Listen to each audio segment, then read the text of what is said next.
আসসালামু আলাইকুম, সবাইকে অনলাইন ক্লাসে স্বাগতম। প্রিয় ফোর্থ ইয়ার, অনেকদিন পর তোমাদের সাথে ক্লাসে আসলাম। একটা ইনফরমেশন আমি তোমাদের দিতে চাচ্ছি, সেটা হচ্ছে তোমরা বই কিনছো কিনা আমি জানি না এখনো পর্যন্ত, কিন্তু ফোর্থ ইয়ারের সিলেবাস কিন্তু আমাদের মোটামুটি শেষ।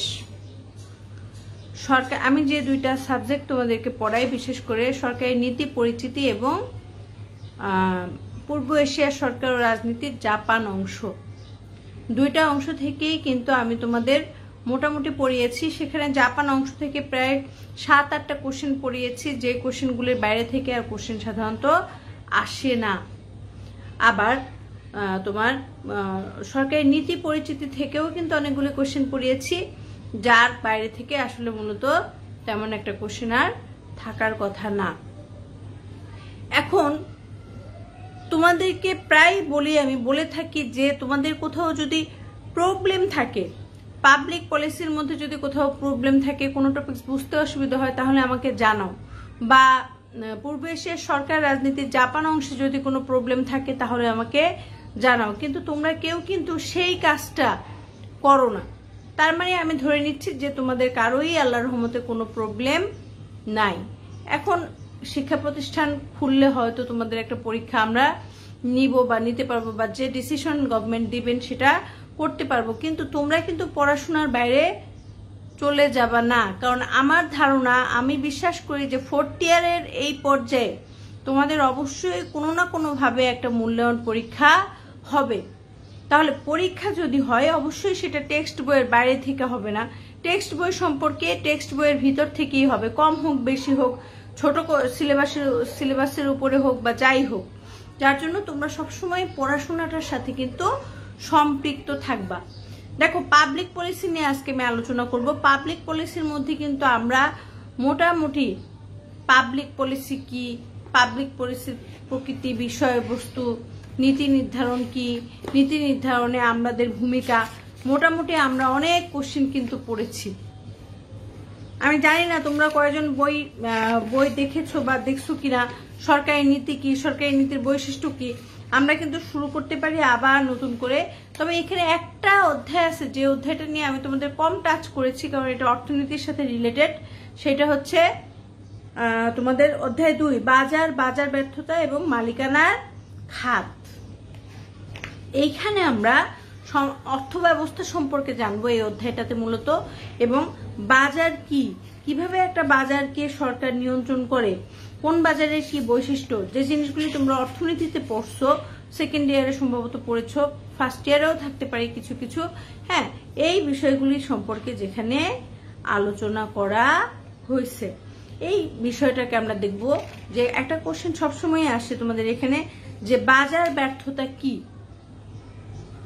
আবার বলছি, বাজার ব্যর্থতা কি, বাজার ব্যর্থতার কারণ কি, বা বাজার ব্যর্থতায় সরকারের করণীয় পদক্ষেপগুলি কি।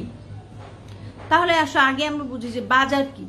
বাজার হচ্ছে সেইটা যেখানে ক্রেতা এবং বিক্রেতা দর কষাকষির মাধ্যমে নিজেদের চাহিদার পণ্যটাকে কি করে, অর্থের বিনিময়ে লেনদেন করে থাকে। অর্থাৎ একজন ক্রয় করে আর একজন বিক্রি করে। কোথায়? এমন একটা স্থান যেখানে ওপেন এবং সরকার অনুমোদিত সেই জায়গা, সেখানে পণ্যের আদান প্রদান হয় কিসের বিনিময়ে? টাকার বিনিময়, মুদ্রার বিনিময়। এরকম একটা অবস্থানকে আমরা বলবো বাজার ব্যবস্থা। প্রত্যেকটা রাষ্ট্রেই গভর্নমেন্ট নির্ধারিত কিছু বাজার থাকে, কিছু শপিং সেন্টার থাকে, যেখান থেকে মানুষ তাদের পণ্য সংগ্রহ করে কিসের বিনিময়ে? অর্থের বিনিময়ে। এখন কথা হচ্ছে যে অর্থনীতির ভাষায় সেই দ্রব্য সেবা দানকারী প্রতিষ্ঠান এবং দ্রব্য গ্রহণকারী যে জনগণ, এদের মধ্যে যদি সামঞ্জস্যপূর্ণ বিধান না হয়, অর্থাৎ মানুষের আয়ের তুলনায় ব্যয়ের পরিমাণ কোনো কারণে যদি বেশি হয়ে যায়, বা যে বিক্রেতা তার যদি লস হয়, হ্যাঁ সেরকম একটা বিষয় হতে পারে যে বিক্রেতা প্রচুর জিনিস আছে, সে তার ডিমান্ড অনুযায়ী মূল্য পাচ্ছে না, এটাও কিন্তু এক ধরনের বাজার ব্যর্থতা। কারণ কি? তার মানে কি? বিক্রেতা শ্রেণী লাভবান হচ্ছে না, প্রতিযোগিতা এখানে আসতেছে না। আবার ক্রেতা শ্রেণী যদি দেখা যায় তাদের চাহিদা অনুযায়ী, তাদের এক্সপেক্টেড রেশিও অনুযায়ী, তারা দাম অনুযায়ী তারা কি জিনিস কিনতে পারতেছে না, সেই ক্ষেত্রেও কিন্তু বাজার ব্যর্থ। তার মানে বাজার একটা সফল বাজার বা একটা উত্তম বাজার কোনটা হবে, যেখানে ক্রেতা এবং বিক্রেতা দুইজনই লাভবান হবে, দুইটা পক্ষই যেখানে লাভবান হবে সেখানেই প্রতিযোগিতামূলক বাজার হবে এবং সেটাকে আমরা একটা সফল বাজার বলবো। এই বাজারের নিয়ন্ত্রণের ক্ষেত্রে সরকারের, প্রত্যেকটা রাষ্ট্রের সরকারের কিছু ভূমিকা থাকে। কোনো কারণে এই বাজার ব্যবস্থা যদি সরকারের এই ভূমিকা কোনো কারণে, আবারও বলছি, বাজার ব্যবস্থায় যদি সরকারের ভূমিকাটা আসলে নিয়ন্ত্রণের মধ্যে না থাকে, তখন আমরা সেই ব্যবস্থাটাকে বলবো বাজার ব্যর্থতা। কি বলবো? বাজার ব্যর্থতা। অর্থাৎ বাজারের ক্রেতা বিক্রেতার মধ্যে সমন্বয়ের যে হিসাব বা পদ্ধতি, সেটা যদি কোনো কারণে সরকার নিয়ন্ত্রণ করতে না পারে, বারবার আইনের মাধ্যমে, রুলিং এর মাধ্যমে বা কোনো কারণে নিয়ন্ত্রণ করতে না পারে, সেই অবস্থাটাকে আমরা বলবো বাজার ব্যর্থতা। তোমরা দেখবা সাম্প্রতিক সময় আমাদের দেশে কিন্তু পেঁয়াজ এবং আলু নিয়ে বাজারে একটা অস্থিরতার সৃষ্টি হয়েছে। সরকার বারবার চেষ্টা করতেছে যে এই দুইটা দ্রব্যের দাম নাগালের মধ্যে রাখার জন্য, কিন্তু অনেক ক্ষেত্রেই কিন্তু আসলে সরকারের ইচ্ছা অনুযায়ী তারা সিদ্ধান্ত নিলেও সেই সিদ্ধান্ত বাস্তবায়ন করা কঠিন হয়ে যাচ্ছে। তাহলে আসো, বাজার ব্যর্থতা বলতে এক কথা আমরা বুঝবো যে বাজারে ক্রেতা এবং বিক্রেতা যে দুইটা শ্রেণী, তাদের মধ্যে সমন্বয়ের অভাব যখন হয়, যখন সেটাকে রাষ্ট্রের সরকার নিয়ন্ত্রণ করতে কোনো কারণে ব্যর্থ হন, কোনো কারণে সমন্বয় করতে পারেন না, তখন সেই অবস্থাটাকে আমরা বলবো বাজার ব্যর্থতা। এখন আসো, বাজার ব্যর্থতার কারণগুলি কি? প্রশ্ন আসে, বাজার ব্যর্থতা কি? বাজার ব্যর্থতার কারণগুলি উল্লেখ করো। আরেকটা আসতে পারে যে বাজার ব্যর্থতায় ক্ষেত্রে সরকারি হস্তক্ষেপের যুক্তিকতা আলোচনা করো। অর্থাৎ বাজার যখন ব্যর্থ হয়, তখন সরকার হস্তক্ষেপ করার ফলে কি আসলে আমাদের কোনো নেগেটিভ কিছু হয় না পজিটিভ কিছু হয়, বা এটা কি আসা উচিত, সরকারের হস্তক্ষেপ করা উচিত কি উচিত না, এই প্রসঙ্গটা নিয়ে তোমাকে বিশ্লেষণ করতে বলা হবে। তাহলে আসো, প্রথমে আমরা দেখি যে বাজার ব্যর্থতার কারণগুলি কি। 1 নম্বর কারণ, মুদ্রা অর্জনে ব্যর্থতা, মুনাফা অর্জনে ব্যর্থতা। 2 নম্বর কারণ, রাষ্ট্রীয় খাত মুনাফা অর্জনের উদ্দেশ্য নয়, কিন্তু বেসরকারি খাতকে সহায়তা করতে হবে। তারপরে কি? পরিচালনাগত ব্যর্থতা। তারপরে আসো, সময় এবং গুরুত্বের প্রতি অবহেলা। তারপর আমরা বলতে পারি যে ক্রেতা এবং বিক্রেতার মধ্যে সমন্বয়হীনতা, প্রান্তিক চাষি এবং পাইকারি বিক্রেতার মধ্যে সমন্বয়হীনতা। তারপর আমরা বলতে পারি যে সরকারি হস্তক্ষেপের অভাব, সুষ্ঠু নিয়ন্ত্রণের অভাব। তাহলে দেখো, বাজার ব্যর্থতার কতগুলি আমরা পয়েন্ট পেলাম। 1 নম্বরে পেলাম মুনাফা অর্জনে ব্যর্থতা। অর্থাৎ কি? যদি কাঙ্ক্ষিত মুনাফা অর্জিত না হয়, সেই শস্যটা ফলানোর প্রতি পরবর্তী বছরে কিন্তু ক্রেতাদের বা চাষিদের আগ্রহ থাকে না। স্বাভাবিকভাবেই একটা বছরে যদি কাঙ্ক্ষিত মুনাফা অর্জন না হয়, তাহলে কি কাঁচা মালের প্রতি বা যে কোনো মালামালের প্রতি কিন্তু চাষিদের একটা হতাশা কাজ করতে পারে। তারপরে আসো, রাষ্ট্রীয় খাতের বা পরিচালনাগত ব্যর্থতা। প্রত্যেকটা বাজার যে কোনো দ্রব্য নিয়ে হোক না কেন, সেটা মোবাইল সেট থেকে শুরু করে একদম আলু পেঁয়াজ পর্যন্ত বলো, সবকিছুরই কিন্তু একটা সমিতি থাকে, একটা সিন্ডিকেট থাকে, যেখান থেকে পাইকারি জিনিসগুলি আসার পর সেখান থেকে একটা দাম নির্ধারিত হয়ে আবার এটা খুচরা বাজারে বিক্রি হয়। এবং পাইকারি বাজারে যখন দেশের বিভিন্ন প্রান্ত থেকে জিনিসগুলি আসে, তখন কিন্তু একটা নির্দিষ্ট দামে সেই জিনিসগুলোকে কি করা হয়? আমদানি করা হয়, মজুত করা হয়, এবং সেটাকে বাজারে একটা নির্দিষ্ট দামে আবার সেটা রাষ্ট্রের সমস্ত বাজারে কি করা হয়? বিলি করা হয়। এই যে একটা ব্যবস্থা, এখানে টোটালি একটা পরিচালনাগত বিষয় আছে, যে জিনিসটা যদি কোনো কারণে নিয়ন্ত্রণহীন হয়ে পড়ে, কোনো একটা শ্রেণী যদি অধিক পরিমাণ লাভের জন্য খাবারটাকে বা সেই সম্পদটাকে, দ্রব্যটাকে সেবা না দিয়ে মজুত করার চেষ্টা করে, তখন কি হয়?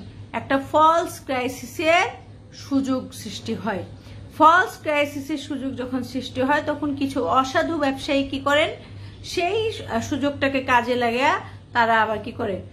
প্রয়োজনের অতিরিক্ত পরিমাণ দাম রেখে নির্দিষ্ট দামের চেয়ে অতিরিক্ত পরিমাণ দাম রেখে বাজারে একটা অস্থিতিশীল অবস্থার সৃষ্টি করে। এইভাবে আমরা দেখি যে আসলে বাজার ব্যবস্থা ব্যর্থ হতে পারে। মূল জিনিসটি কিন্তু এই বাজার ব্যর্থতার।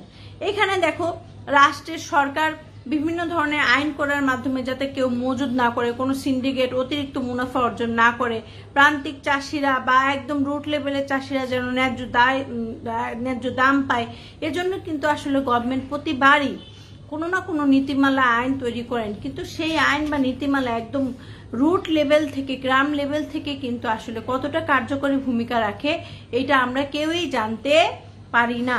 তারপরও মানুষের এবং সরকারের কিন্তু চেষ্টা থাকে যে বাজারকে সচল রাখা। বিশেষ করে উন্নয়নশীল দেশে বাজার ব্যবস্থাকে সচল রাখতে পারলে কি হয়, উন্নয়নশীল দেশের দরিদ্র জনগণ খায়া পড়ে কিন্তু বাঁচতে পারে। কারণ অনুন্নত দেশ, উন্নয়নশীল দেশ আর উন্নত দেশের বাজার ব্যবস্থার কাঠামো কখনোই একরকম হবে না। আবার যেখানে আমাদের দেশের মতো জনসংখ্যাবহুল দেশ, সেখানের অবস্থা তো আরো খারাপই হবে। তাহলে আসলে আমরা বাজার ব্যর্থতার সম্পর্কে মোটামুটি বুঝলাম। এখন দেখো যদি কোশ্চেনটা এরকম আসে যে বাজার ব্যর্থতায়, যখন একটা রাষ্ট্রের বাজার ব্যর্থ হয় তখন সেখানে সরকারের হস্তক্ষেপের যৌক্তিকতা কতটুকু আছে, কেন সরকার সেখানে হস্তক্ষেপ করে, এইটার তোমরা কি উত্তর দিবা? দেখো আমরা বলতে পারি যে বাজার ব্যর্থতা এবং সরকারি হস্তক্ষেপের যৌক্তিকতা, অর্থাৎ পূর্ণ বিনিয়োগ অর্জনে অক্ষম। যখন একটা রাষ্ট্র কোনো দ্রব্যের প্রতি বা দ্রব্য সামগ্রীর প্রতি পরিপূর্ণভাবে বিনিয়োগ করতে পারে না, তখন স্বাভাবিকভাবেই সেখানে কি করতে হয়, সরকারের কিন্তু ড্যামারেজ দিতে হয়। আমাদের দেশের প্রধান প্রধান কিছু দ্রব্য সামগ্রী আছে, যে দ্রব্য সামগ্রী আমাদের দেশে পরিপূর্ণ পরিমাণে তৈরি না হলেও সরকারকে কি করতে হবে, বাইরের রাষ্ট্র থেকে আনতে হবে। যেমন ধরো চাল, হ্যাঁ, তারপরে একদম নিত্য প্রয়োজনীয় কিছু জিনিস আছে যে জিনিসগুলি ছাড়া আসলে দেশের জনগণের চলে না। এইখানে পরিপূর্ণ বিনিয়োগ করতে যদি অক্ষমতা দেখা দেয়, চাষিরা যদি বিনিয়োগ না করে, লাভ না হলে কি হবে, চাষি কিন্তু সেখানে বিনিয়োগ করবে না। কিন্তু দেশের জনগণের চাহিদার কাছে কিন্তু ওই প্রয়োজনীয়, অত্যাধিক প্রয়োজনীয় দ্রব্যটা কি দরকার হয়ে পড়ে। তখন কি করে সরকার, তখন ড্যামারেজ দিয়ে কিন্তু ওই জিনিসগুলা অন্য রাষ্ট্র থেকে আমদানি করার চেষ্টা করে। যার জন্য আমরা বলবো যে আসলে বাজার ব্যর্থতার ক্ষেত্রে সরকারের হস্তক্ষেপ কিন্তু একটা প্রয়োজনীয় বিষয়। 2 নম্বর পয়েন্ট আমরা বলতে পারি আয় বন্টনে বৈষম্য দেখা, অর্থাৎ আয় অনুযায়ী আমার ব্যয় করতে হবে। আমি একজন পরিবারের কর্তা হিসেবে বা কর্ত্রী হিসেবে বলবো, আমার যতটুকু আয় আছে তা থেকেই কিন্তু আমার বাজার খরচ চালাইতে হবে, আমার বাচ্চার পড়াশোনা চালাইতে হবে। স্বাভাবিকভাবে এই আয় বন্টনে যখন প্রত্যেকটা ফ্যামিলিরই বাজার ব্যবস্থা যদি ব্যর্থ হয়, তখন কি হয়, আয় অনুযায়ী দ্রব্য সেবা পাওয়ার প্রবণতা তাদের কমে যায়। আয় বন্টনে তখন তাদের বৈষম্য দেখা দেয়। একটা সমাজ ব্যবস্থায় বা একটা রাষ্ট্রের প্রত্যেকটা পরিবারে যখন এরকম একটা অবস্থার মধ্যে থাকবে যে কিছু পরিবারের প্রচুর টাকা আছে, তাদের জন্য অনেক দাম দিয়ে জিনিস কেনা কোনো বিষয় না, তখন কি হবে, ওই শ্রেণীটা যাদের জন্য কোনো বিষয় না অনেক দাম দিয়ে জিনিস কেনা, তারা কি করবে, দ্রব্য সামগ্রী মজুত করবে। আর একটা শ্রেণী যাদের পক্ষে নেওয়া সম্ভব হচ্ছে না, তারা কি করবে, তারা কিন্তু আসলে না খেয়ে একটা সময় দেখা যাবে তাদের ক্রয় সীমার বাইরে চলে যাবে দ্রব্য সামগ্রী, এবং বাজারে তখন দ্রব্য আর থাকবেও না।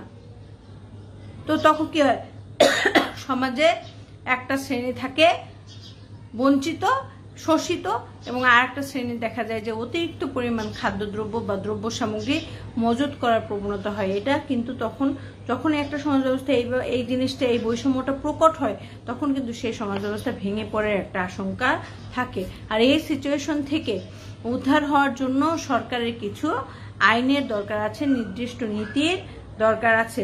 তারপরে কি, অর্থনৈতিক স্থিতিশীলতা বিনষ্ট হয়। বাণিজ্যের যে দুষ্ট চক্র আছে আমরা জানি, তারা কি করে, অনেক সময় এই বাণিজ্যকে কেন্দ্র করে একটা ফলস সিচুয়েশন তৈরি করার চেষ্টা করে, এবং এইভাবে তারা কি করে, দ্রব্যের যোগান চাহিদা অনুযায়ী কমায় দিয়ে তারা তখন আস্তে আস্তে সেই দ্রব্যটাকে বাজার মূল্য বাড়ানোর চেষ্টা করে। কৌশলগতভাবে তারা জনগণকে হয়রানি করে এবং কি করে, তারা অধিক মুনাফা লাভের চেষ্টা করে। এইসব বিষয়গুলি যেন না হয় সেইটা রোধ করার জন্যই আসলে সরকারের হস্তক্ষেপের প্রয়োজন আছে। সামাজিক নিরাপত্তা যাতে ব্যাহত না হয়, জনগণ যেন সুষ্ঠুভাবে তাদের জীবনযাপন করতে পারে, কারণ সুষ্ঠুভাবে জনগণের জীবনযাপন করা কিন্তু রাষ্ট্রের কাছে জনগণের একটা অধিকার, এবং সরকারের জনগণের অধিকার সমুন্নত রাখাই কিন্তু সরকারের অন্যতম কাজ। কল্যাণমূলক রাষ্ট্রে সরকারের অন্যতম কাজই হচ্ছে জনগণের সবকিছুকে তদারকি করা, জনগণের সবকিছুকে সমুন্নত রাখাই তাদের দায়িত্ব। তাহলে আমরা যদি এইভাবে চিন্তা করি তাহলে আমরা বলবো যে অবশ্যই বাজার ব্যর্থতার ক্ষেত্রে বা বাজার ব্যবস্থার প্রতি সরকারের একটা হস্তক্ষেপ রাখতে হবে। সরকারের হস্তক্ষেপ অবশ্যই গুরুত্বপূর্ণ ভূমিকা রাখে। কিন্তু উন্নত দেশগুলিতে যদি তুমি তাকাও তখন তুমি দেখবা যে আসলে উন্নত রাষ্ট্রগুলোতে কিন্তু বাজার চলে পুঁজিবাদী রাষ্ট্র ব্যবস্থায়, বাজার চলে বাজারের নিয়মে, ব্যবসায়ীদের মাধ্যমে। সেখানে কিন্তু সরকারের খুব একটা নিয়ন্ত্রণ থাকে না। পুঁজিবাদী রাষ্ট্রে পুঁজিপতিরা বা বাজারে যারা বিনিয়োগকারী তারাই দেখা যায় যে রাষ্ট্রকে পরিচালনার জন্য যাবতীয় দ্রব্য সামগ্রী তারা আমদানি করে এবং সেগুলি বাজারে সাপ্লাই করে। এটার মুনাফা, এটার প্রফিট, এই বিষয়গুলোর সম্পর্কে, বাজারের বিষয়গুলি সম্পর্কে সরকারের হস্তক্ষেপের পরিমাণ খুবই কম থাকে উন্নত বিশ্বে।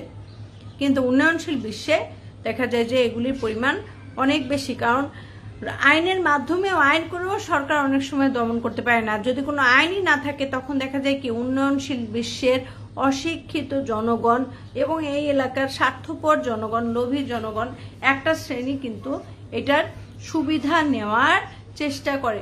তোমরা দেখছো যে এই প্যান্ডামিক করোনা সিচুয়েশনে সরকার যত অনুদান দিয়েছে সেই অনুদানগুলি পাওয়ার ক্ষেত্রেও কিন্তু বাংলাদেশের জনগণের অনেকেরই অনেক ভোগান্তির সম্মুখীন হওয়া লাগছে। অনেকে দেখা গেছে অনুদান পাওয়ার জন্য আবার টাকাও ঘুষ দেওয়া লাগছে। তাহলে এই বাংলাদেশের ক্ষেত্রে আমরা অবশ্যই আশা করব যে সরকারের হস্তক্ষেপের মাধ্যমে নিশ্চয়ই কিছু কিছু জায়গায় যেখানে ডিসব্যালেন্স বেশি হয় সেখানে কিছুটা হলেও এই ব্যালেন্সনেসটা আসার সুযোগ আছে। তাহলে দেখো আমরা আজকে পড়লাম বাজার ব্যর্থতা কি, বাজার ব্যর্থতার কারণ এবং বাজার ব্যর্থতায় সরকারের ভূমিকা বা সরকারের আসার প্রয়োজন আছে কিনা। তোমরা অবশ্যই পজিটিভলি কথাটার উত্তর দিবা যে না, অবশ্যই সরকারের হস্তক্ষেপ করার দরকার আছে এবং বাজার ব্যর্থতা দূরীকরণের ক্ষেত্রে সরকার কি কি পদক্ষেপ নিতে পারেন। এরকম একটা কোশ্চেন যদি আসে যে বাজার ব্যর্থতা দূরীকরণের ক্ষেত্রে সরকার কি কি পদক্ষেপ নিতে পারেন, সেই কোশ্চেনের উত্তরটাও কিন্তু তোমাদের দিতে হবে। এক নম্বরে হচ্ছে মুনাফা অর্জন না, সমাজে সেবা করার মানসিকতা তৈরি করে দেওয়া জনগণের মধ্যে। শুধু মুনাফা, একচেটিয়া মুনাফা অর্জন করলে হবে না, সামাজিকভাবে প্রত্যেকটা মানুষই সমাজের মানুষের কাছে দায়বদ্ধ এবং সমাজ সেবা করার প্রবণতা যেন তৈরি হয়, এইটা যেন তৈরি করা যায়, এই ব্যবস্থাটা করা যেতে পারে।